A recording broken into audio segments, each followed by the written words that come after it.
Space, अनंत आकाश, यह कितना सुंदर है और कितना खतरनाक भी। जैसे जैसे हम इसमें आगे बढ़ते हैं, हमें उन सेलेस्टियल ऑब्जेक्ट्स का पता चलता है जो हमारे कॉस्मिक नेबरहुड में हैं। इनमें से एक हैं एस्टेरॉइड्स। सोलर सिस्टम के ये बचे हुए टुकड़े इस विशाल अंतरिक्ष में घूम रहे हैं।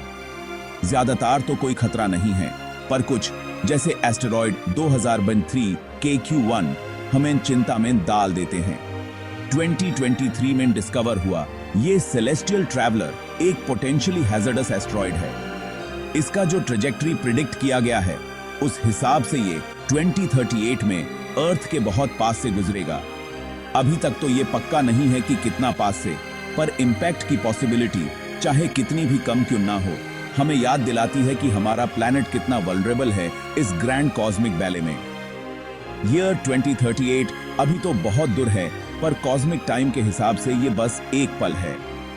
एस्टेरॉइड 2035 KQ1 की खोज एक वार्निंग है, हमें ये याद दिलाने के लिए कि हमारा प्लैनेट इन कॉस्मिक हैजर्ड्स से सुरक्षित नहीं है।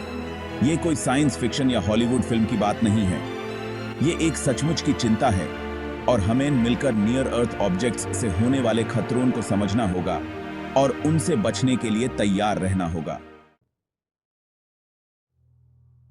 एस्टेरॉइड इंपैक्ट के क्या रिजल्ट्स होंगे, ये डिपेंड करता है कई चीजों पे, जैसे एस्टेरॉइड का साइज, उसका कॉम्पोजिशन, उसकी स्पीड और इंपैक्ट का एंगल।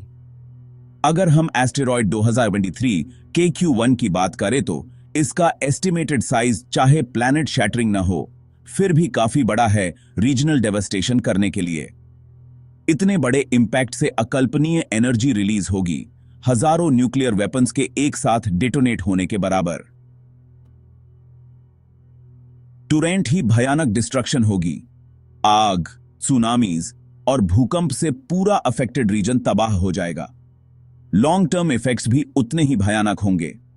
एटमॉस्फेयर में डस्ट और डेब्री की बाद से सनलाइट ब्लॉक हो जाएगी, जिससे ग्लोबल कूलिंग होगी। इस इंपैक्ट विंटर से एग्रीकल्चर, इकोसिस्टम्स बर्बाद हो सकते हैं और ग्लोबल फैमिन भी आ सकता है।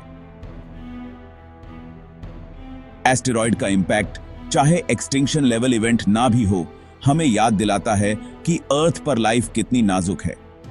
यह बात साफ करती है कि प्लैनेटरी डिफेंस और कॉस्मिक थ्रेट से अपने प्लैनेट को प्रोटेक्ट करने के लिए स्ट्रैटेजीज डेवलप करना कितना जरूरी है। एस्टेरॉइड 2023 KQ1 एक एस टाइप एस्टेरॉइड है, यानी कि यह सिलिकेट मिनरल से बना हुआ एक पत्थर है। मेटालिक एस्टेरॉइड्स जितने दिन से नहीं होते, लेकिन एस टाइप एस्टेरॉइड्स भी इंपैक्ट पे बहुत नुकसान कर सकते हैं। ऑब्जर्वेशंस और कैलकुलेशंस के आधार पर एस्टेरॉइड 2023 KQ1 का डायमीटर लगभग इंसर्ट एस्टिमेटेड साइज है।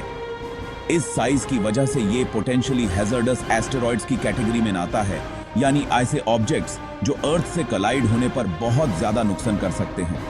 इट्स ऑर्बिटल कैरेक्टरिस्टिक्स, स्पेशली इसका एक्सेंट्रिक पाथ और अर्थ के ऑर्बिट के इतना पास होने की वजह से साइंटिस्ट्स इसके बारे में बहुत सोचा रहे हैं। एस्ट्रोनॉमर्स कॉन्स्टेंटली इसके मूवमेंट्स को मॉनिटर कर रहे हैं, अपने कैलकुलेशंस को रिफाइन कर रहे हैं और 2038 में इंपैक्ट की प्रोबेबिलिटी का असेसमेंट कर रहे हैं।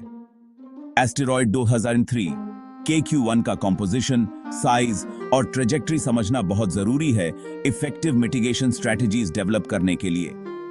हम इस सेलेस्टियल इंटरलोपर के बारे में जितना ज्यादा जानते हैं, उतना ही हम बेटर प्रिपेयर्ड होंगे इसे डिफ्लेक्ट करने के लिए या डिस्ट्रॉय करने के लिए, अगर ये हमारे प्लैनेट के लिए खतरा बनता है। एस्टेरॉइड के थ्रेट्स से बचने के लिए एस्ट्रोनॉमर्स, साइंटिस्ट्स और इंजीनियर्स का एक ग्लोबल नेटवर्क अर्थ की पहली लाइन ऑफ डिफेंस बन गया है। ये डेडिकेटेड लोग दिन रात मेहनत करते हैं, आकाश को स्कैन करते हैं, एस्टेरॉइड्स को ट्रैक करते हैं और उनके ट्रेजेक्टरीज कैलकुलेट करते हैं। सोफिस्टिकेटेड टेलीस्कोप्स और रेडार सिस्टम्स का यूज करके वो नियर अर्थ ऑब्जेक्ट्स के मूवमेंट्स को मॉनिटर करते हैं, कॉन्स्टेंटली उनके ऑर्बिट्स को रिफाइन करते हैं और इंपैक्ट की प्रोबेबिलिटी का असेसमेंट करते हैं।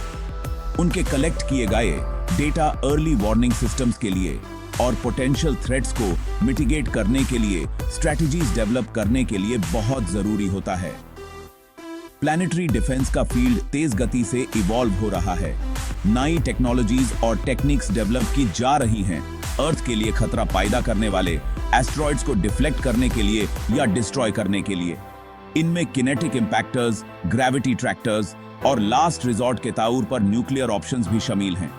इन गार्डियंस ऑफ अर्थ की कलेक्टिव एफर्ट से हमें एक सुरक्षा का एहसास होता है, क्योंकि हम जानते हैं कि डेडिकेटेड लोग कॉन्स्टेंटली हमारे प्लैनेट की देखभाल कर रहे हैं, कॉस्मिक डेंजर्स से हमें अलर्ट करने के लिए और प्रोटेक्ट करने के लिए तैयार हैं।